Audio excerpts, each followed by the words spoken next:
That's pretty good. So I have a pumpkin right now in a pumpkin glass. That's perfect. Yeah. Hello and welcome to the ParkStop podcast, episode 35. My name is Alicia This is a real Stella. one. Yes, my name is Alicia Stella. With me, as always, is my co-host Ian. Hey kids, did you get it out? Did you get all that out? Yes, I ran out of breath. And joining us today, a very special guest, Parkscope Joe is here from the Unprofessional Podcast Hour and Parkscope.net. Welcome. Hey. How's it going? And today we are talking about Halloween Horror Nights 30 at mostly Universal Orlando. We might mention Hollywood a little bit, but mostly Orlando, because that's the one we're going It's to be canceled. going. We're done. End of show. Yeah, it's done. It's canceled. They're announcing it on Monday. All right, see you guys next show. I hate, like, if something like that were to happen, we have a perfect soundbite now to put on social media. Yeah, there you go. We did an episode last summer, like a whole year and a couple months ago, I think, and we talked about all the rumored houses for Halloween Horror Nights 30. But since it didn't happen last year, so we've talked about some of these houses, but we didn't know, like, we just had like the spec map. We didn't have any like final actual things. So like we thought it was still a mannequin house, and we talked about like the 80s movie. Like we talked about these mannequin, yeah. Like Hollywood's amazing. But then like now we have actual announcements and some better rumors. And so today we're going to talk about this year, which didn't happen last year, although we saw some of the houses last year. And this is actually going to be the first time Ian goes to Halloween Horror Nights. I'm sorry for blowing your cover, because you've never actually been to this event. No, I think I've actually mentioned that at least once before. Yeah, on the paid program, on the Patreon. Oh, yeah. No, I've never been to HHN. I've been there while they were setting up and everything else, and I am so psyched. Well, you know what they say about saving for retirement? The best time to do it is 20 years ago, and the second best time is now. So there you go. Yeah. So got to start, man. I mean, when I started, I was 24, and I was like, oh, God, I'm all new. And now it's like I've been going for 6 years. It's like, whoa, holy crap. So my first year was, I think, 1995, 96, one of those. And I remember when they introduced the parade, and I was so excited. Like back in the old days, it took me years to get over the fact that they got rid of the parade. Like I'm still kind of mad that they don't have beads and coins. Was that the death drums, or is that different? I forget. All I know is that it ended with like the Tim Curry version of Satan throwing you beads. Like instead of Santa at the end of the parade, it's just a giant float with Satan on a throne. And it was so good and almost like it's so fitting.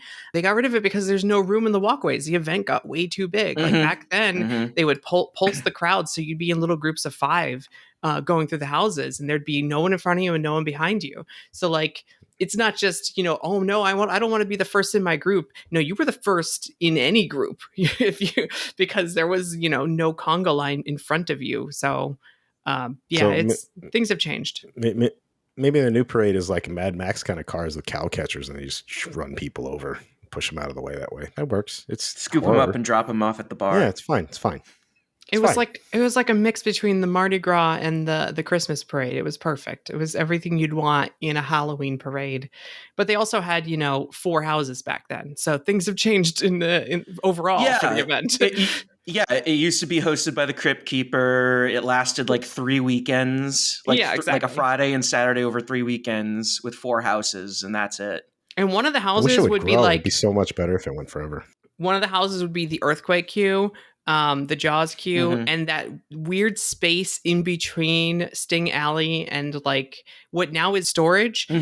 They used that as a haunted house, and it is the teeniest little cramped space, but it kind of lended itself well because it was claustrophobic. Yeah, like it also didn't Ben and Jerry's take over in that area too, or something like that.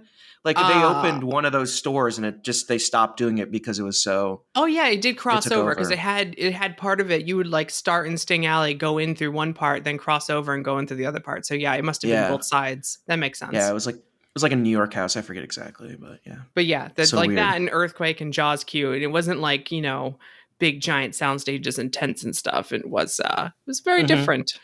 Tents were like 2010, right? When they started those. Maybe. Let's go to Halloween. I just know they weren't around back then, and now it's like Well, now we have also like that giant parade building too. That's like soundstage extra. Yeah. You could fit like 3 houses in there if you wanted to. Yeah. Or a Walking Dead one with people in a little tub. Oh boy! I'm never gonna let that. I'm never gonna let that go. It's like they're gonna have, for the first time ever, we're gonna have scare actors in water, and it's just like a big tub. So the first tent house was in 2006. Okay, there you go. So that's that one. But yeah, man, those tubs are dumb. I remember being in Stay and Scream and someone being like, "This is the best house this year," and I'm like, "Okay, man, I'm just here to like get it done with, so I don't have to wait that long." And man, I've never liked really any of the Walking Dead houses. No, man. Well, I never watched the show, so yeah, the last one was pretty good, but even then, it's like, I don't know if it's good enough to build a permanent house, Hollywood. Okay, so before we moved on, I did want to talk about, I have one right here in front of me, the Halloween horror candles from souvenirscents.com. If you haven't heard me talk about souvenirscents.com yet, that's a place that I've been getting my candles from lately. And they have one called Maze, and they have one called Fog. And Maze smells like the actual scents they pump into the haunted houses, at least some of the houses or most of the houses. But it also has a little mix of like the ambiance and the wood, because that's what everyone wants. Yeah, I was wondering about the wood. What the real thing you want to know if it has the smell of the fresh paint and the wood. Yeah, yes, but it's also like the actual sawdust, smellizer. Like sawdust. Yeah, but it's actually like is it smellizer? Smellitizer. It's like the scents that come in, not the poop one. I want to specify that it's not the poop one. But there's like 2 other scents that are used all the times, and one of them especially. I remember from the Halloween Horror Nights 25th house. Oh God, no! Like they usually do a mildew one, I think, or something like that, or a mold. This is like the spooky generic scent that's in most of the houses. So gotcha. You'll know it when you smell it. As soon as you light it, you're like, okay, I get what you're saying. But it also has like the ambiance and the sawdust and the and then the fog just smells like fog juice. There's a lot of other candles out there that just smell like smoke and it juice. like Rome burning, but this isn't that. This is actual fog juice. I've always thought fog juice kind of smells like waffles with syrup in a way. It kind of does. That's awesome. That's perfect. Like the fake, like not like good syrup, like the the $8 a bottle stuff. I'm talking like like the log cabin fake, stuff. No, it has that weird. If you want to smell it, not at Halloween Horror Nights, Dr. Doom's Fearfall is like the only attraction year round that uses fog juice and not just the cold stuff. Yeah, the NO2. Yeah, this isn't that. This is, and I always thought that was weird because like you'd be trapped in the queue at Dr. Doom's, and if you have a fog sensitivity, like that's just fog juice heaven in there in that queue. So anyway, use promo code ParkStop10 to save 10% off at souvenirscents.com. Okay, now that we got that out of the way, I do really like them. There's a duo pack you could save like a few dollars if you get both. Nice. I'm looking at it right now. I was going to say, I'm going to go order some right now. Thank you very much. Bye. So let's talk about the announced houses, get that out of the way, and then we could talk about the rumored houses, and then we could talk about the event overall. But we do actually have some announced houses for 2021. You went a little bit Jungle Cruise tour guide there for a second, the skipper, just so you know. Okay, what's the first house? I haven't seen that movie yet. Joe, are we counting Puppet Theater as announced? I mean, it depends. I do. I mean, that's what the thing is like, who do you want to go? Like, who do you want to follow as part of that? Like, for me, I say it's announced because they've shown the art. They've said it's coming this year. I count it as announced, but also they haven't technically announced Tooth Fairy yet. So I'd say I'd say we know more about Puppet Theater than we do about Texas Chainsaw. The Texas Chainsaw or something like that we haven't seen yet. Sure. So I would say we know more about that. If you go by the press releases, they think that they act like Beetlejuice was the first one they announced, which was in March of this year. But this video for Puppet Theater Captive Audience came out in October of last year, and it's still on the Universal Orlando channel. That was you can wild. find it. It's on wild. YouTube. So, we saw it on Peacock first, and everyone's like, "What is this?" Someone actually recorded it on their phone. Like they played it on the Peacock app on their phone and did a screen capture of the video, and that's how I originally saw it. Yeah, me too. And then 2 days later, it showed up on the official Universal Orlando channel, and it's still there on YouTube. So if it's still As it should there, be. And it's really good. It's like a really good video. Like, yeah, it's well, wonderful. Like, it's well done. It shows like all the good, like, it shows you how they do things. It's like a really good promotion. it has good interviews, and it shows like all the heads that they're working on. And it's really fun. And so this house, it takes place in a turn of the century theater that collapsed many decades ago, trapping all of the souls inside. The theater's cursed puppeteers use the bodies of the audience and anything else they can get their hands on to create morbid puppets. Puppet Master. Cool. I think it's cool. I'm excited for it. It looks I think huge. it's going to be awesome. You think there'd be like I'm really excited. You think there'd be like projected strings, and then like people dressed up as bloody marionettes, like they've got strings attached to them, and they act like they're being pulled from above. I think they already kind of did that with that clown in Carnival Graveyard. Well, there you go. So I'm kind of seeing like something like that maybe. So I'm kind of digging the turn of the century theater thing. That's probably going to look really cool as an aesthetic too. I was hoping for some slanted floor. Like, we don't get any cool things like we used to with because of like safety precautions. We can't have like silly lawyers. If you used to be, you go to Halla Screen, they would still do it where you have to like crawl under something that you couldn't just walk through. And they're like, no. And they block away and they like, go under this tree and you have to go under something. They don't let you do that at Halloween Horror Nights anymore. But a slanted floor would be really cool. I think the last slanted floor they had was Monsters of Mayhem. I mean, that wasn't that long ago, was it? No, it was, 5 years, 6 years ago. So yeah, that's not that really long. Yeah, so give me a slanted floor. I think the problem you get is you have to start directing traffic, so like people who can and can't do it, so they can walk around. Yes. I also want to say that was one of the scares where they had like a guest like kicked one of the scare actors and they got them arrested and like they ended up in the Orlando Sentinel and everything. Oh wow! So maybe I can see them being like, okay, we're not going to do this anymore because it's a safety hazard kind of situation. Yeah. Oops. I remember back in the day, they actually kind of were mazes, and they would change the route. Which one was it? It was something with like chain link fences and stuff. I know what you're talking right about, in front of you, they would be like, boom, and they'd close the gate in front of you, and you have to go a different way than the people in front of you. And like that, they were like super creative, but at the same time, it wasn't conga line back then. So don't kick the characters, people. Yeah, really. I think Puppet Theater is going to be pretty awesome. It looks like it's going to have one of those really cool exterior facades where you walk through it a bit. So that's going to be cool.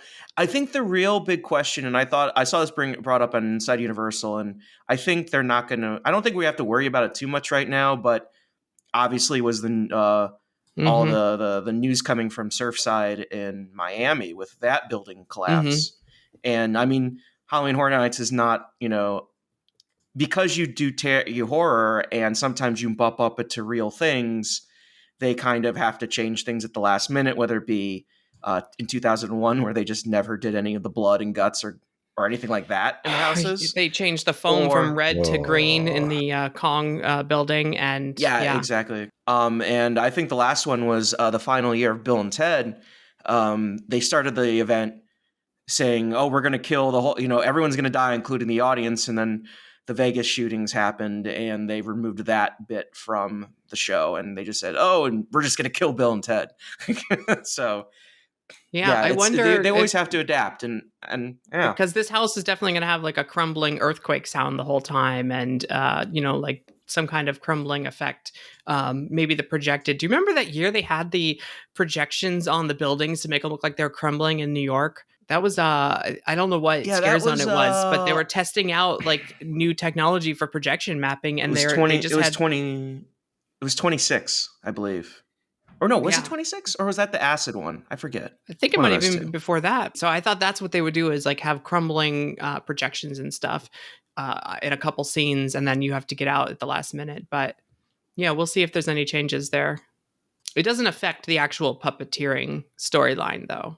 Nah, I mean, it's the kind of thing where like it's the show can still go on without the background necessarily. Like you can kind of like de-emphasize that and be like, okay, yeah, we're good. Yeah. So the first house officially announced this year when the event was announced to be going on was Beetlejuice and I've said it twice now, I got to be careful, was in March, along with all the first details for the event. Like Halloween Horror Nights is back. And Now, Beetlejuice comes as a surprise to no one since it opened for 2 days last year. Gotta fill that contract. I done. did not go see it that weekend. I have not been in the Beetlejuice. Dang it, I said it 3 times.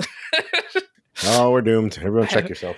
I've not been in the house yet. I kind of half glanced at a POV video. Like I wanted to just kind of see a little bit, but I didn't really want to ruin it for me. But yeah, this is the house I was and am still most excited for because that's one of my favorite movies of all time. What, Gremlins? What? Don't get me started.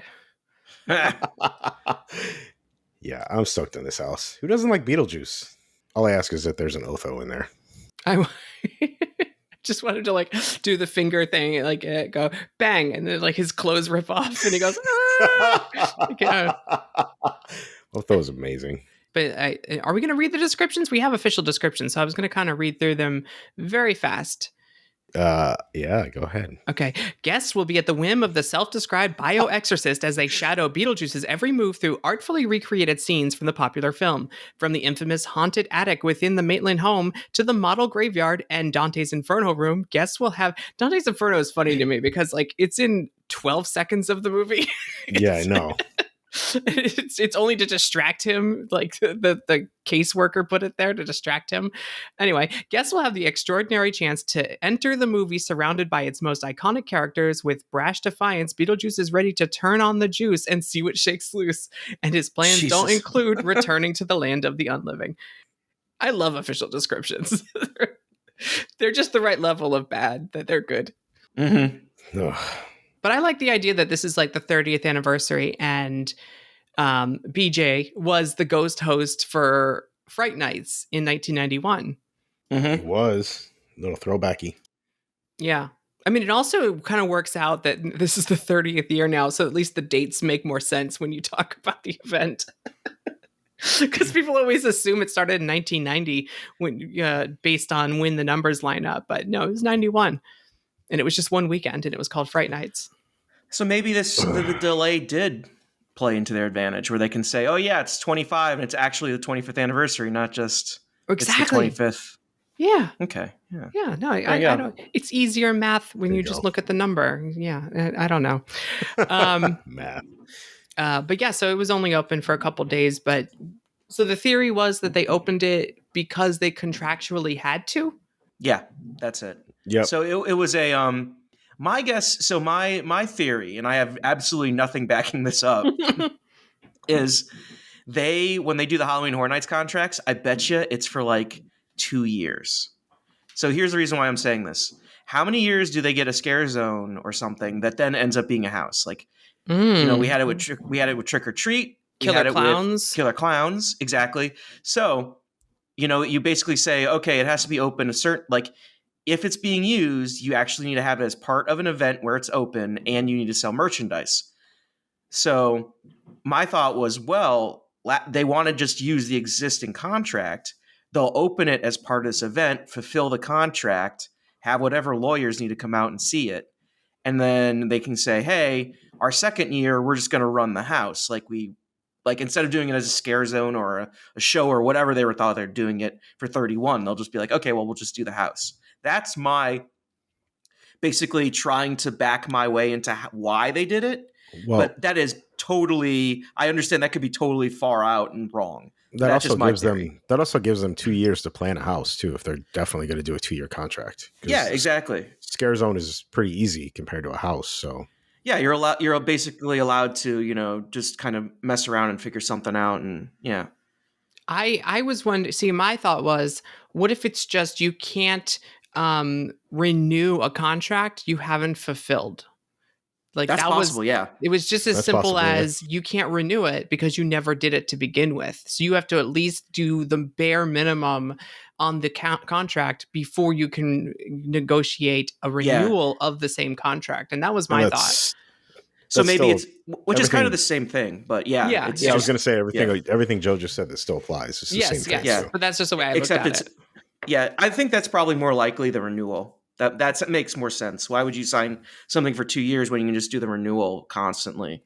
Right. But you can't renew something that you didn't, do the bare minimum, which is open the house, sell the merchandise, and for some reason put the decal on the building and then take it down 3 days later. What was with that? It seemed like is the facade entry point part of the contract? Like you must have this colorful design on the building to enter it. I thought that was so weird. I have no idea. It may be what they approved. And they said, you have to do everything we approved of. Yeah, just to be safe. Now, Hollywood was rumored to also get the Beetlejuice house, and I can't help but notice that it doesn't seem to be on the speculation map anymore. Yes, that's true. So what did you hear why? No, why? Because they printed the merchandise before it was approved by Warner Brothers, and that voids the contract. Oh, man. This is some tricky contract stuff. So I think they have a different contract than Orlando. It only makes sense. They probably negotiated them both together and then they signed separate ones. And I'm willing to bet that somehow Hollywood basically, I think Legacy said this also, they printed out stuff with Beetlejuice on it before it was approved, and that voids the contract. Wow. So there you go. That's why you're probably getting Exorcist this year. I mean, I imagine that's why Orlando announced Beetlejuice first. It's just to make sure that there's no way they could back out now. We already announced it. We're doing it as soon as possible. There's no turning back. And then, of course, next they announced The Haunting of Hill House, which supposedly, according to rumors, Netflix was a little worried about the pandemic last year, and that was the first one to pull out. Supposedly unconfirmed. Yeah, the unconfirmed rumors for last year was that Netflix was getting cold feet. And they were getting pushback from the local government.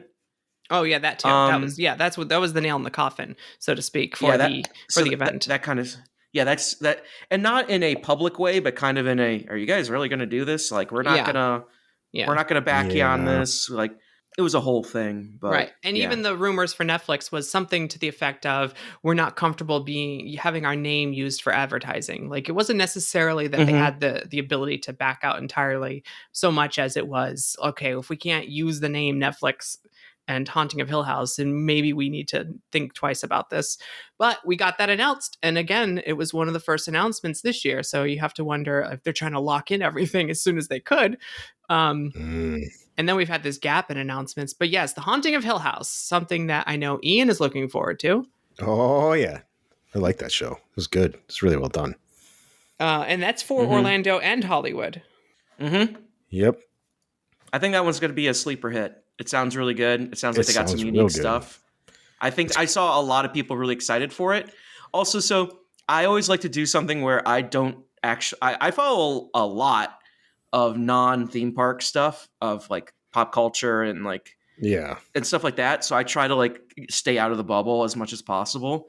So when I see theme park news break into mainstream media, I'm like, boom, okay, they know what they got. And the Haunting of Hill House stuff broke into the mainstream media more than Beetlejuice did, more than a lot of the stuff did. So I think this is going to be a really big house for them. Yeah, it's such a good show. The first season especially is so well done. And I'm very curious about this house because the show, as anybody who watched it knows, it's not so much scary as it is creepy.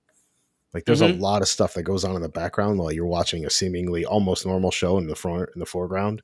I can't wait to see how they do that. And it's cool that they have the tall man and stuff blend in there. And the bent neck lady, whatever that is. See, I'm going in and not watching the show. And I thought I was thinking about it. I was thinking about watching the show, but then I was like, you know what? I'm going to go in blind so that Ian and I can talk about it afterward and see where our thoughts are. I got to watch the show again. I think it's going to be a really neat haunted house. All the pictures are amazing. I am all about architecture and set design when it comes to the houses. So I already am in love with the house, even if it isn't scary. So I looking at it from that way. I'm curious to see if I like it as much as you do. Even the house in the show is really cool. It's a really cool house, and there's a really cool library with a spiral staircase and stuff. And I'm also interested, if you're not going to watch the show beforehand, what you think about the bent neck lady. Okay. Because if you watch the show, you know who a lot of these people are, a lot of the ghosts and stuff. The official description says, the bent neck lady whose disturbing scream and ghastly appearance invoke a constant state of unnerving dread. That's all it says. Yeah. Yep. Just her being there makes you feel dread. Yeah, but like I was saying on the show, like if you watch what's going on in the front, you'll just see like a hand or something reach around a corner in the background, like things like that, like real just subtle creepy things. So I'm curious to see how they pull off. We talked about it before. I compared it to the Us house, which was not jump out in front of you scares, but very weird. There's just a group of people outside the window standing there, and that's it. And that's the scare. So yeah, like I hope afterwards you want to watch the show. Hopefully the house is done well enough that it makes you want to watch the show. That could happen. That could happen. Well, I mean, in general, the general you, not just you. Like if anybody hasn't watched it, the house is done well enough so people want to watch it. Next announcement was... Yeah, so we actually had the Jack announcement between those two. I was going to talk about that later when we talk about one of the unannounced houses. But yes, they announced when tickets went on sale, they said Jack is back. And there's supposed to be an announcement this week, and they didn't. Because the best laid plans of mice and men, that's basically what it is. Do you have any insight or guesses on why we didn't get an announcement 2 weeks in a row? I don't think they were going to have an announcement. There was a Hollywood announcement last week. So last week when they did Hollywood did their announcement, I don't think Orlando is making an announcement then. Okay. But I really do believe, based on multiple things I've heard, that there was supposed to be an announcement this week for Orlando, but I think the understanding is like there was just so much going on with mask mandates that they didn't want to drop that with the updated guidance at the same time and cause confusion and anxiety. So I think they're cool with just letting that roll for a little bit. Yeah, that's a good point. Especially considering that I think it was the Icon's house. That's what everything's pointing to. So like, it's not like they have to fulfill contract or anything like that. I just think they were like, it's their own. So what are we going to lose if we push this back? What are we going to gain? Yeah, it's a Halloween Horror Nights announcements. They have a plan until they have to change it the last second, then they get to do a new plan. Or they accidentally publish the website page a week early, and then they have to announce it, scramble and announce it immediately because they just accidentally posted it, which happens only every single year. Or Publix puts the stand out too early. Or that's a good one. That's so true. Oh man. I mean, at this point we might get a very big, like usually we get 2 or 3 scare zones at once. I think this is going to be the time where like, here's all 5 scare zones and here's, all the last original houses, like we might just get giant announcements to try to get them out of the way. Cause the event starts next month. We have a, so soon. Yeah, we have. I mean, I think there's going to be situations where you're going to get Tuesday and Thursday announcements, which are not unheard of. Okay. I mean, they're not unheard of. Like they did that in 2019. Like I think they announced House of Thousand Corpses on Tuesday with Hellbilly Deluxe, and then they on Thursday announced like the Lagoon show or something. Okay, so like they've done this before, that makes and sense. I could totally see them like just dropping them like crazy. People are going to be booking trips to see Beetlejuice, Haunting a Hill House, those things. People aren't necessarily going to be booking trips to see, Wicked Growth. So hey. That sounds dirtier than you meant it. Scary, I think, might pull some heart. Well, those people would already come anyway. So the Texas Chainsaw Massacre and Universal Monsters: The Bride of Frankenstein Lives were announced jointly on July 15th. Also, both for Orlando and for Hollywood. Texas Chainsaw Massacre, to my delight, based on the original 1974 slasher film. It's like, how many times have we gotten Texas Chainsaw Massacres, or has it only been in Hollywood? Like, I can't remember. We had Texas Chainsaw Massacre before. Okay, that's what I thought. We had it in 26. Yeah, that wasn't long ago. House in 26. And was it based on? It was also the original film. Yeah. Okay. And then they had another one. Yeah. What was the year that Jack was doing his like stage show? By the way, I'm having another pumpkin. Yeah. Was it the 25th or was it the? No, it was God. What was the year? He had the he had like that opening stage show, and it was like Freddy versus Jason. It was Freddy, Jason, and Leatherface. Yeah. That year. I forget which year it was, but that was another one. So okay. I remember the 90s when you can have just anyone in the parade and pretend that you didn't need to get the rights for it. And as long as no one told on you, you'd be okay. It was the simpler days of Universal. Literally pushing a bed with the Exorcist on it. Yeah. Nothing to see here. It was a simpler time. It's a simpler time. Yeah. So yeah, the Texas Chainsaw Massacre, and then Universal Monsters, The Bride of Frankenstein Lives, which I actually did go through during the day, because that was open the entire fall season during the day at Universal Studios Florida. Wonderful house. It really was. I liked, I stood at the entrance, the beginning part, and looked through the wood slats to see like the burning, the projection. You see like the stuff, like the castle, the whole castle coming down. Yeah, that was so cool. I was like, that's from the end of the movie, right? Right. Yeah. It picks Frankenstein. It picks up right at the end of Bride of Frankenstein, and she's like, "No!" trying to lift up the beams. So yeah, God, that was so good, so good. Oh man, like that house opening scene. That opening scene alone is worth the house, honestly, because it's so like it sets it so good, so perfectly. So excited. And what's going to be great is it's because of everything, vaccinations and all that stuff. Like they'll be able to have a fully staffed house. They don't need to have one where you have to socially distance. So I think there's going to be way more scare actors in it, which is going to be good.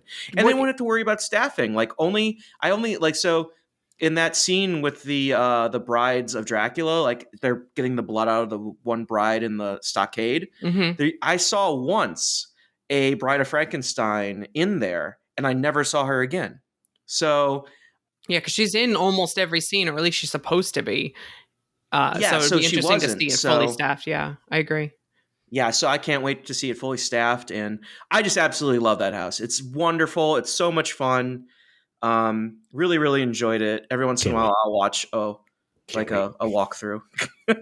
Can't wait. I'm very excited. I liked Revenge of the Tooth Fairy just a little bit more, but only maybe because of the. Like they did the masking thing kind of clever, because she's like dressed up in scrubs and doing like medical stuff to bring her boyfriend back to life. So it makes sense that she has a mask on. Sure, whatever. When performing magical science to bring your dead boyfriend, who was a reanimated corpse, back to life, always want to protect your face. But yeah, I remember Revenge of the Tooth Fairy hasn't been announced yet. But I assume that one's coming back. So we're going to move into unannounced houses now. And we'll start with Revenge of the Tooth Fairy, which was like right next to the Universal Monsters Bride of Frankenstein Lives in the sound stages. And it was also open all fall last year. And this is one where I thought the costumes and the creepy masks were really good. And because they're wearing creepy masks to be, the scary tooth fairies, it doesn't affect you that they're wearing a mask, but the plexiglass was maybe a little bit overboard for my taste. It was hidden better in the Bride of Frankenstein, if you know what I mean. I think the funniest part was at the end, they had the walking through the sheets of like a hospital wing, basically, an infirmary. And because it was just hospital sheets, they hung up like a ton of. By the way, can I curse? Is it okay to curse? No. I forgot. I'm sorry. Nope, I'm not allowed. Never mind. Okay. Too much of basically plastic. They were almost like plastic shower curtains. Yeah. So it's just like you get to it and you're just walking through this thing of shower curtains, and it just smells like a Bed Bath & Beyond shower curtain section.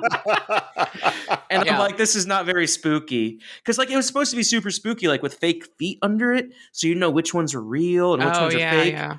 But with the plastic, it was just like, whatever. Right. So. There was at least one effect that was actually heightened, and I forget which house it was, where someone pressed on pretended to press on the glass, and there was a glass breaking sound, and I was like, that's how you use the plexiglass. You give me a fake breaking glass sound when you come at me. Okay, now I'm kind of scared. Yeah, in Bride of Frankenstein, they have a scene where you're walking past like open coffins. There's like 6 or 8 of them, like one on each side. Mm-hmm. And they had a bunch of fake, actors, like fake dummies in there. And then one was an actor. Well, they put plexiglass on every single one. So you didn't know. So it's like, they didn't just put it where the actor was. They put it on all of them. So like you're walking by and you're like, clever. oh. We don't know what the situation's going to be. It's too soon to tell. I mean, I didn't want to talk about this till the end, but the team members have to wear masks indoors starting this weekend now, starting just yesterday when we were recording this. So if that continues, we'll have the masks will be back indoors. It's optional still, or it's encouraged for the guests, but it is mandatory now for all team members at this time indoors. So that could change, what the makeup and mask and the actual departments for costuming and everything has to deal with now for the actual event. Yeah, those could change quickly too, the rules in general. Yes, exactly. We had 4 more houses I wanted to mention real quick. We kind of touched on it. An Icon's house with Jack the Clown. Lanterns of Fear, is it? I think the thing. Something like that. Icons, Lanterns of Fear, I think is the subtitle. Something like that. Anyway, sorry. I just, the speculation map from Horror Night Nightmares says, right now, the most recent one says captured. Halloween Horror Nights Icons captured. Captured. Okay, that's it. Okay, yeah. Uh-oh. I was thinking because there was already rumors last year that Jack is in like a throne at the end and like he has his throne room. So maybe he literally captured all the icons and he's in charge. My understanding was that it's the lantern from Fear. I don't. And that's why it's. I'm not. I don't know the lore enough to know what you're talking about. So Fear is like the Halloween Horror Nights 20 icon. Okay. And he was reportedly the puppet master of everything. And Universal acquired a lantern and unleashed Fear many years ago, and that's what all these icons are coming for. And he was like the one controlling them. And at the end of 20, all the icons and Fear went back into the lantern. So the lore is that this house is the lantern reopening and people going through the icons. And then at the end, they literally, like, you're going through like the burning lantern as everything kind of like crumbles around you. That's the rumor. So, and also the 30th anniversary zone in Production Central may be a giant flaming lantern. With all the fire effects. There are propane tanks as we speak being installed in front of Shrek. So that might be true. Yep. So that's my understanding of the Icon's house is the lantern. It's it's pulling back to that Halloween Horror Nights 20 lore. What about Welcome to Scary behind Men in Black? Well, I mean, does Ian have anything? Oh, he's never been, so he doesn't know. So never mind. What? Do you have any thoughts on the Icon's house? Yeah, actually, I do. I like Jack, so I'm kind of interested in seeing Jack. I do like Jack a lot, even though I've never been to I do know who he is, so. It's a very endearing character. I do know Jack. He is awesome. Scary clowns are cool. I like scary clowns, so yeah, I'm interested in that. And I know of a bunch of the Icons too, but like a storyteller and all that stuff because I used to watch everything about Horror Nights. So Welcome to Scary. We've seen photos of the like entry sign that looks like welcome. That's really cool. Welcome to Cary and has the S on it. I think it's gonna be fun. I think it's neat that like Cary, Ohio, right? Yes. It's been like included in so many houses that it's got its own like lore, and there's something spooky about that. It's almost like Stephen King using like the same towns in Maine or whatever in all his stories. It's the Club 33. No, not Club 33. It's the Adventurers Club of Universal. Yeah, it's Cary, Ohio. It's C. It's the Society of Explorers and Adventurers of C. I'm sorry. Yeah, you're right. That's perfect. Yeah. That's basically what it is. Yeah, so like it's like Laura K. Dale grew up in Cary, Ohio. This nowhere place in Ohio. That is mostly farms and has like one lane, one traffic signal, and it's and basically it's just going to be a recreation of a bunch of old Halloween Horror Nights houses that don't fit into the Icons houses. So I get my best of house in Scary in that way. Exactly. So that's going to be like HR Blood and Guts and stuff like that, I believe. I love the idea that like someone works on something like this, something creative, and instills a little bit of their like hometown into it. And now it's this big popular, like it's got its own lore. It's all the HHN fans are like totally aware of this middle of nowhere town. that it's like immortalized in that way. It's pretty neat. I mean, that's what hidden Mickeys are basically. You're like, oh, we just need to do like some artistic fill here. I'll just make some Mickey circles. Who cares? Whatever. And that's what hidden Mickeys are. So it's kind of the same thing. Like, we need some artistic, we need some flavor here. Well, I grew up in this really weird small town. I'm just going to put that down, Yeah, you write what you know. Exactly. And then the other one, was there two more? Wicked Growth you mentioned, which I guess is pumpkins. Yeah, so did you go to, what was it, 29 or 20? No, so 2018, they had that really cool scare zone in Central Park with all the pumpkin creatures. Right. I'm thinking it's basically that. That's what we said last year in our podcast about this house. We're like, it's got to be based on the Central Park. And they didn't do the Viking house based on last year's. That's what Ian wanted. Weak. I didn't think that was a great scare zone. Honestly, they had the filleted dude over there, and they're picking the ribs. Yeah, picking the ribs. Yeah, what was it? The War Eagle? Is that what it is? Or Blood Eagle. Blood Eagle. Okay, thank you. I think the problem with the scare zone, it just didn't live up to expectations. Also, I think it should have been a house. Lagoon Show is pretty loud. Yeah, it probably should have been a house. It should have been a house. And it needed big set design and didn't have. But pumpkins definitely lent itself well. Here's a different creepy pumpkins. Here's a bunch of rotting pumpkins. Like the lady falling out of the pumpkin. Like, oh yeah, it was so good. Oh that was crazy. I'm like, oh my god, how can we do this? But like, yeah. Then a random pumpkin head shows up. There's like a stilt walker with a pumpkin head, right? No, I mean like the horror character, like from the movie Pumpkinhead. Oh yeah, yeah. My favorite thing I saw in that scare zone was the stilt walkers. Yeah, remember those? Yeah, that's what I was thinking about. Yeah, so the coolest part was that the chest cavities were like, they tried to make them look totally open, but they had black lights in them, and it was just like, it was so cool. Like if anyone, just like, you guys should look it up. It's so good. Y'all should look it up. It's so good. If you go to the press site, that's one of the main images for Halloween Horror Nights that they've used since then because it looks so creepy. It's gorgeous. Oh, man, so good. I love that. I love that figure. Have we had a flying scare actor in a house lately? I feel like there hasn't been one since, I don't even know. Yeah, we did. We had one in Bride. Oh, I didn't get that. I went through the house 3 times. I never saw that.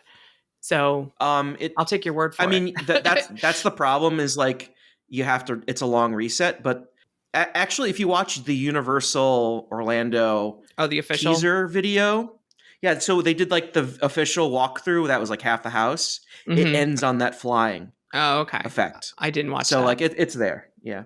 Okay. I highly recommend watching them. All of them are good. Also, we forgot to mention how awesome the teasers trailer they released. Yeah. The teaser for Bride of Frankenstein. Oh my God. It's like cinematic magic. It's movie making right there. And they got to film in the houses because the houses were built already. Put it in my veins. It was so good. Oh, quite literally. That's a good point. Oh man. There's only one other house we didn't talk about. Originally was going to be Billie Eilish. Mm-hmm. This is the Shrek house. Where they take over one of the theaters for Shrek and they turn it into a haunted house with some of the backstage area and the pre-show room. And Billie Eilish pulled out of the event. I guess the leading rumor was that she changed her image and doesn't want to be known as that dark anymore and wants to do different types of music or something. And so I guess. I think it was just, I just think, I don't think it was her doing that. Right. I think it was probably the record label. Yes. So I want to separate that a little bit because of all that stuff. So she got a lot of like misogynistic hate over this house because like people thought she was fake and blah, blah, blah, blah, blah. And I just think that's ridiculous. And I think the rumored house is supposed to be around sleep paralysis and like night demons and using her music a lot in the house. Mm-hmm. And that legitimately sounds really cool, but like there was just a lot of hate thrown at her as a young female, artist who was trying to like prove herself and doing stuff and just gatekeeping. Yeah, no, well, it was even beyond gatekeeping. It's like, how the hell can you like from 1 year like turn around and say Rob Zombie, yes, thank you very much, and then on the other side go like Billie Eilish, boo, boo, boo. It makes no sense. And I mean, music is a big important part of terrible. Hollywood. It isn't so much here as it is in Hollywood. Hollywood gets like soundtracks by musical artists for the houses every year. It's every year is like playing the game of like, okay, who is a Slash gonna, do the soundtrack to? Right. But so like that was their whole thing, and I was really looking forward to the house, and it sounded like it would be a real sleeper hit. There was a leak last year. Someone was like, well, Horror Nights is canceled. Here's what I was working on in the Billie Eilish house. Yeah. And it was basically this giant figure demon that you would walk underneath. And it was just in like the carving stages. And like they were in the house. It looked really cool. Yeah, when we talked about it on the episode, I had no idea who the artist was. I've since heard her on the radio, so I do know who she is now, and she is very popular. So I think you're right. Like looking at those pictures, I think it would have been a really cool house. But since that she's also very good. Yes. Now we have an empty house, so there's been a ton of rumors for what would replace it. What was it like? Creepshow. Creepshow was one of the rumors. There is so many. Halloween 3, Halloween 3, Halloween 3, Season of the Witch, which isn't even a Halloween, like not a Michael Myers movie, so that was confusing. No, which is weird. I'm just very happy that we actually have something to speculate on, because I think everyone just gets so like. I don't think people enjoy speculation. I think they just want to know information so they can one up their friends. But then when we know everything, it's everyone just argues about the littlest details. I'd rather be speculating. Yeah. Well. Yeah, exactly. So I think that's my problem, like with the speculation season, is like people go like, I want clues, I want to know, and like they drop clues and no one picks up on them. which I will get into with the show. So give me a second. Oh yeah, we'll get to the shows. We got definitely. Scare zones first, but that's an easy one. Okay. Yeah. So this house now, I guess it's rumored to be based on legendary truth. I guess so. Yeah, that sounds pretty fun. This is an original idea that kind of folds in some of the lore from previous houses. I guess 2008 Reflections of Fear with Bloody Mary, which is so weird because I was doing an Easter eggs video about windows at Universal Studios Florida, and I did one of the 10 things was Boris Schuster, private investigator, which is a window that has always been at Universal Studios Florida, but they use that name and that character as part of this house. Like he was investigating Bloody Mary and blah, blah, blah. And like that became part of the lore. And then the day I wrote my script, like the next speculation map came out and it was like legendary truth with like, I'm like, that was founded by Boris Schuster. I just learned that today. Like, so it's so weird to me that I just happened to look that up. But yeah, that window, you can find it. It's there on the New York streets, and supposedly this is going to be an original, although, and I guess it would be like a new crime or investigation, maybe like the collective is investigating instead of Bloody Mary, it's something else. So we have no idea what the house could be based on. I think it's something new. I'm willing to bet something new. Or an urban legend. I'm fine with an urban legend. I don't know what there are out there, but yeah, like make up their own. Sure. I got an email from someone, or I got a private message from someone on Twitter. And they're like, I just heard a rumor that Gremlins is taking over the Shrek house. Is that true? Yes. And I'm like, in my dreams, you did it, fam. I commented on the spec map when it came out, and I said, you spelled Gremlins wrong. That was my joke. Because they put original, and I was like, you spelled Gremlins wrong. And I have to wonder, did that start a rumor? Did my joke start a rumor? But seriously, if it's Gremlins, I will buy any multi-night pass that is available, and I will go every night and do Gremlins 6 times in a row. Killer Clowns from Outer Space was a rumor for a very long time, and something they were working on for a very long time. I'm willing to bet that's Gremlins. Like, you're going to hear that for a few years and it's going to happen. But that may be like 28, like 32, 33, a little farther down the line. All I know is I've been talking about it for years. So when it happens, I take full credit for it. I wanted it. Exactly. Beetlejuice, Ghostbusters, Gremlins. Those are like the 3 that you don't think are very scary, but you still want. And we've gotten 2 out of 3. Like, I'm so close. So yeah, whatever year that is, I will buy all the things and I will go all the nights. Because I've never done frequent fear or whatever it is, and I will pay for the most expensive one, and I will go every night of the week and hang out at Gremlins. So how much do you want to do Gremlins every single night, and are you willing to pay for Express Pass too? The first night I'll do RIP or Express. After that, I will wait in line and only be able to do it once a night. Her car. Don't listen to her. Okay, sell her car. Don't listen to her. Sell her car. I'll stay in screen and do it first. Yeah, so the HHN 29. So on touring plans, I did an article. So this is what I always reference because of pricing. People are like, oh my God, it's going to cost so much money. I'm like, this is how much it actually costs.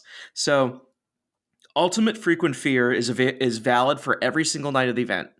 So Saturday's included. Wow. And it's $260 plus tax. That's it? My RIP for one night was more than that. Yeah. That's just the Frequent Fear Pass. If you want to buy Express with Frequent Fear, so Express Pass valid every single night plus Frequent Fear, it is $680. I'm sitting here thinking if it's worth it, and I'm almost sick. I'm convincing myself. See, for Gremlins, it might be because I'll convince myself it's the only year I have to go every night. Like I feel like it would happen.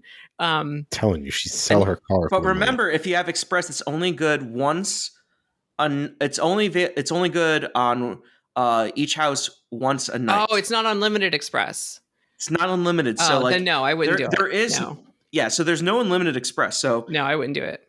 You basically would go. Private RIP is the only unlimited Express. After your tour ends, you get unlimited Express. I think okay. It's the only way you can get it. And private RIP, you have to pay for the whole group. A lot. It is a lot. I think it's this year was $3,000 something for up to 10 people. But exactly. So it's a lot, but I'm just giving you the heads up. Here's the thing. Yeah. Multiple night tickets have not been announced yet.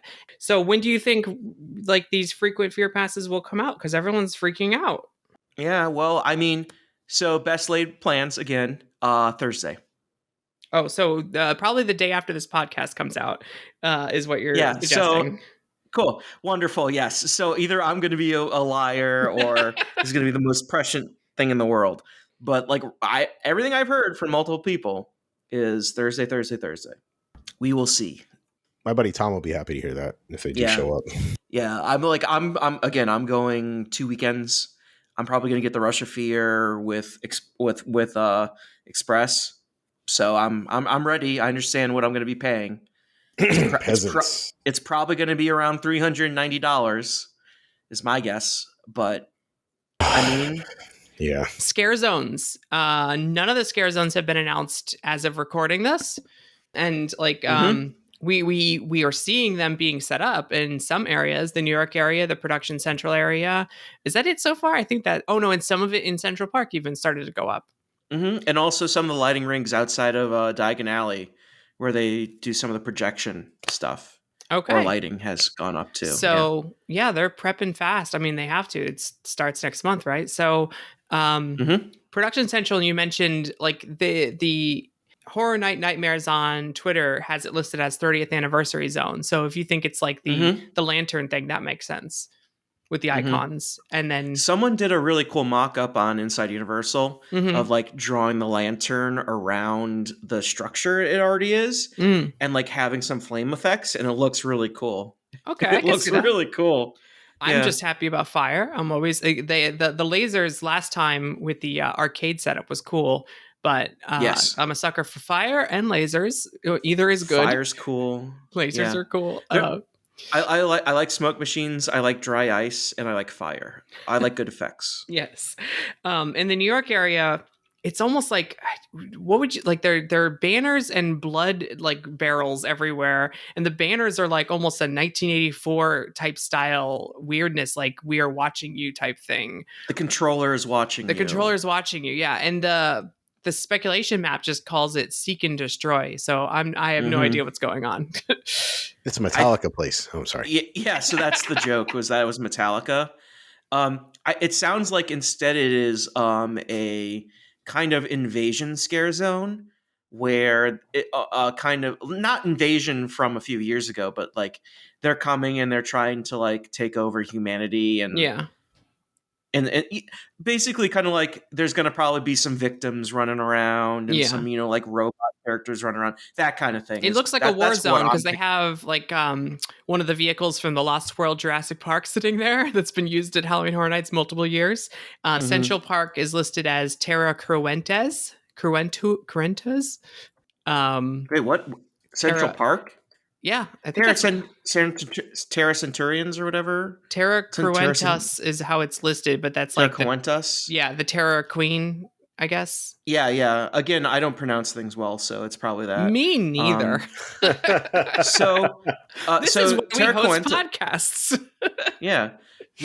So they were characters from Halloween Horror Nights 15 in Islands of Adventure with the storyteller. And their stories, they come back every 15 years. Oh, that works out well. Okay. If you're at Halloween Horror Nights 15, well, I mean.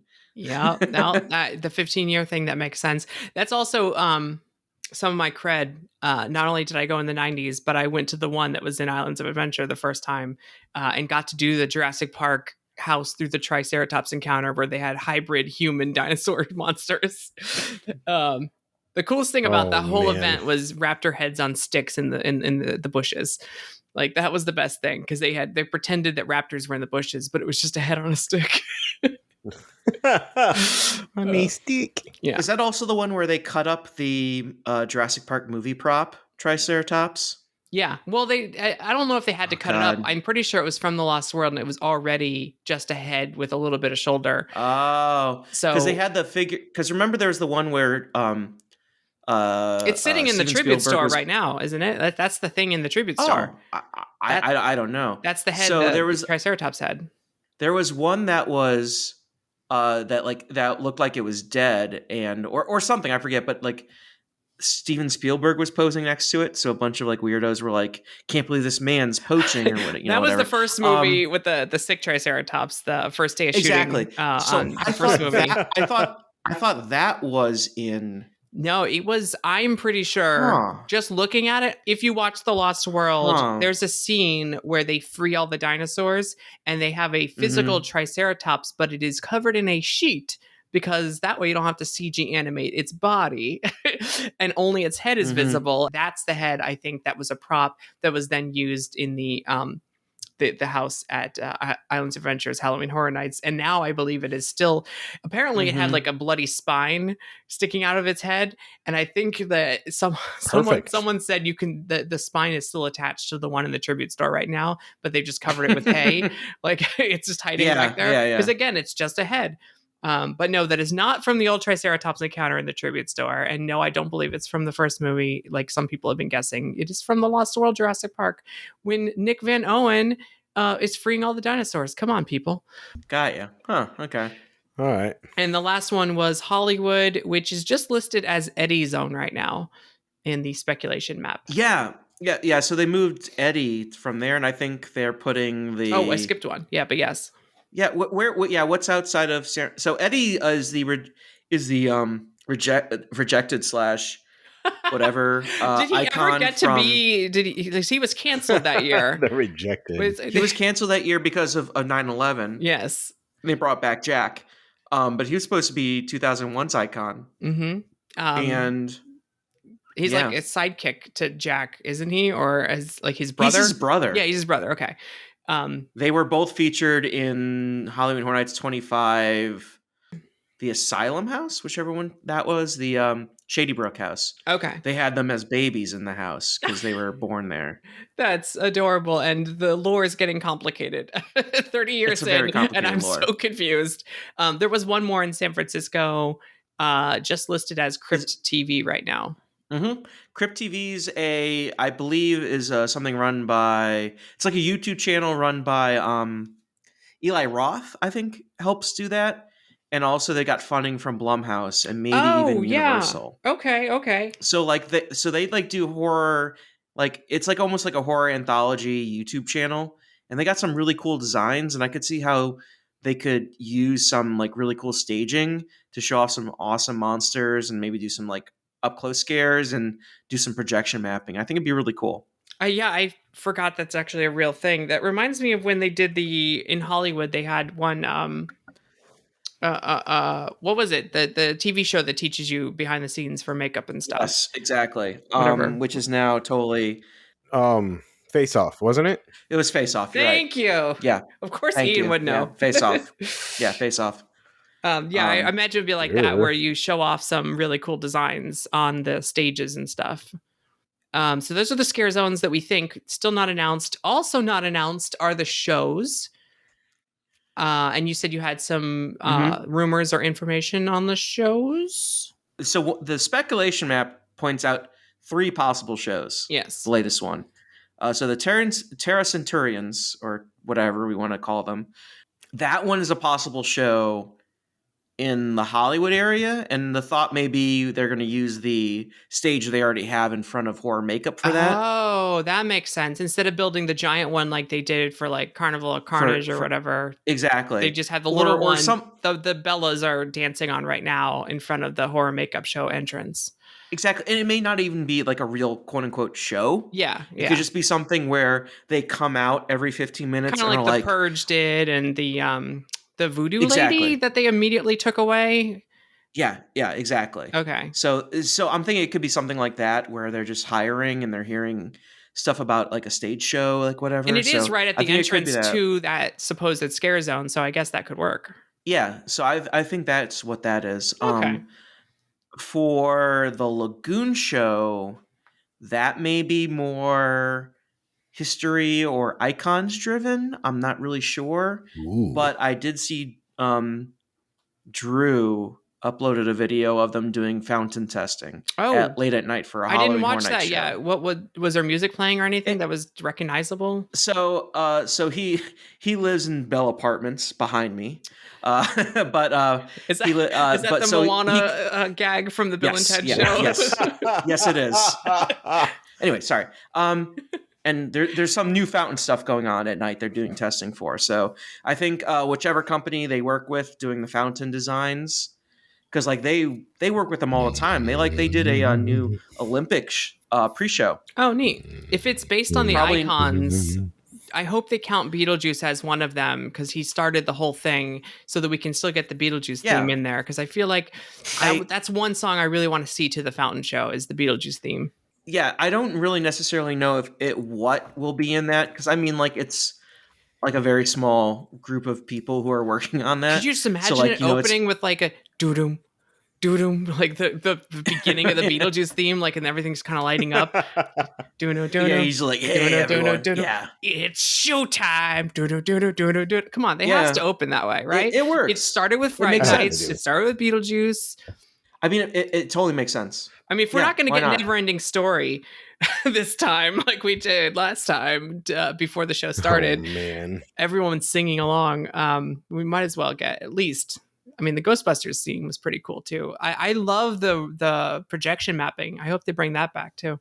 Mm-hmm.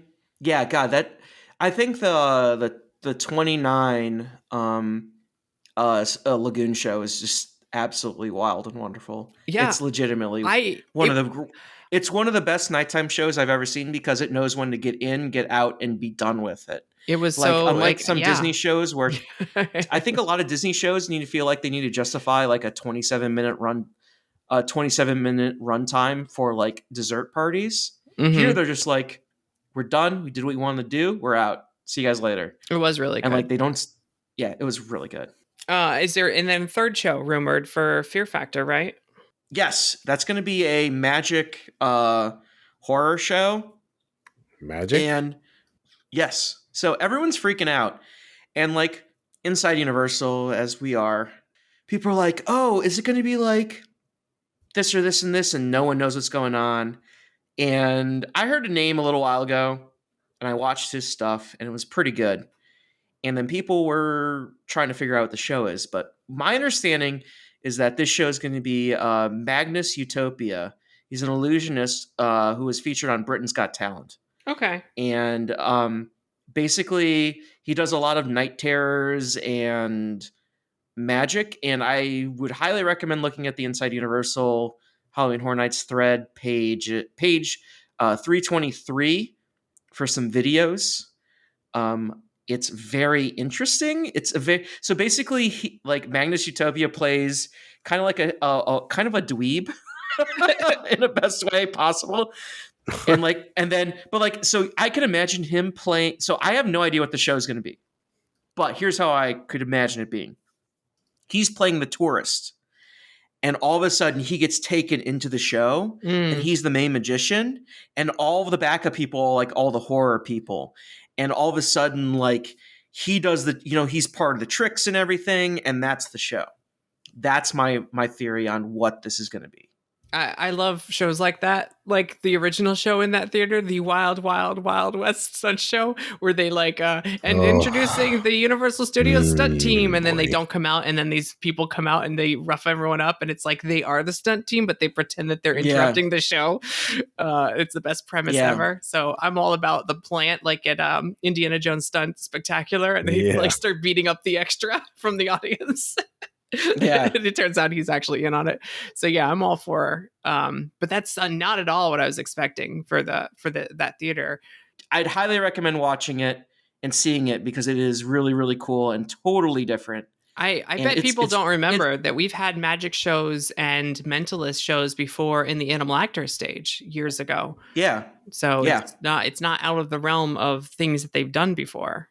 Yeah, exactly. After everything that happened with Academy of Villains, we need like a new independent show. So. Yes, that's a very good point. Mm-hmm. So the event's not canceled. I mean, totally canceled. We just did a show for nothing. It's currently 6/10 on August 1st. It's not canceled. So there you go. Who knows? I mean, it's one of those things. I mean, every year things happen. Like it was almost canceled for 9/11.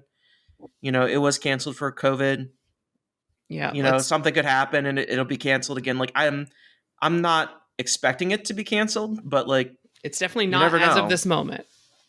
You can still buy tickets. They're for sale. So yeah. So like the big thing is like, you never got the Scare Zone construction for last year. Oh, and yeah. We have major scare zone construction. Yeah. So like that's not something to worry about. And like we're getting those big announcements. We never got an announcement last that I remember, except dates. Like we never got any house announcements. So we already have 4 houses announced. And I definitely think the biggest thing that I think a lot of people forget and need to take away from with this year versus last year is we have a vaccine now. Things are operating a little differently now.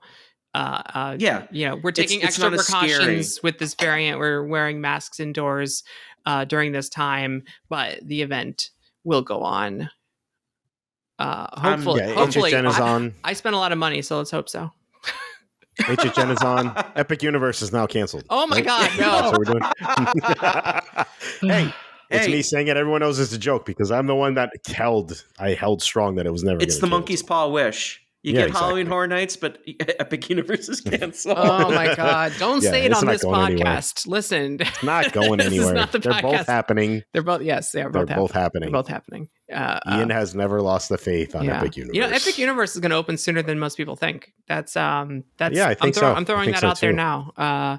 So 2024. Yeah, probably. 2024. Yeah, probably. It's opening next year? Yeah, it's opening next year. It's opening tomorrow, right? Tomorrow. It's actually open right now. It's I drove by. Yesterday it was dirt. Today it's open. It's weird. I still think it's 2024. Yeah, I think so. 2025 at the latest is mainly because that's when road work is supposed to be completed. But again, even the road work says at the latest. So that's, at the latest is code for probably sooner. Come on, we built Volcano Bay in a day. Let's do this. Yeah, exactly. Can't wait for Epic Universe to start electrocuting people 2 years after opening. On that note. That's what I'm talking about. Hey, he beat me to the Volcano Bay electrocution joke. So, hey, it's all good. Well, thank you so much for joining us, Joe. Where can everyone find you on the internet? Yes, well, thank you for having me, first of all. Second of all, you can find me online at Parkscope Joe on Twitter. I don't necessarily recommend you following me because I tweet way more than just theme park stuff. But I'm also on Parkscope.net. I'm gonna try and we've been really bad with the podcast. People get old, we get kids and married and start dating and stuff. So this dude with the old again. Yeah, I know. So like I'm going to be doing a test run in August of a new podcast concept.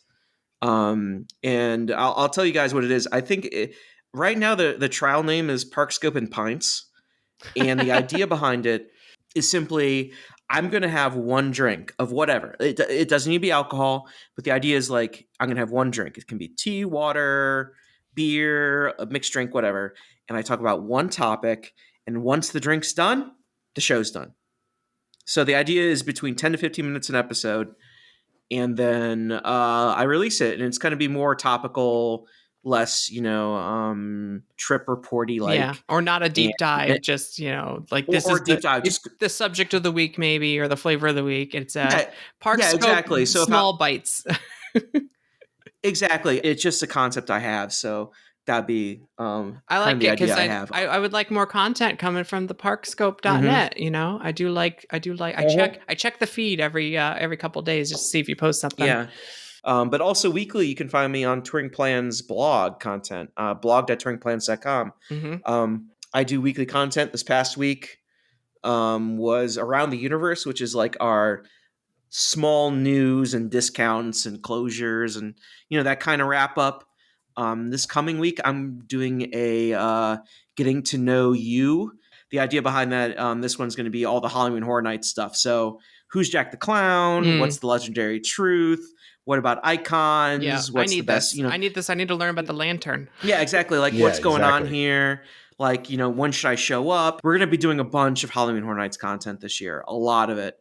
Cool. And by the end of August, I'm going to be doing my big 2-parter series on like planning and touring Halloween Horror Nights, and just a bunch of articles. So that's where you can find me. So just a few places. Yeah, just a little bit. A few places. Just a few.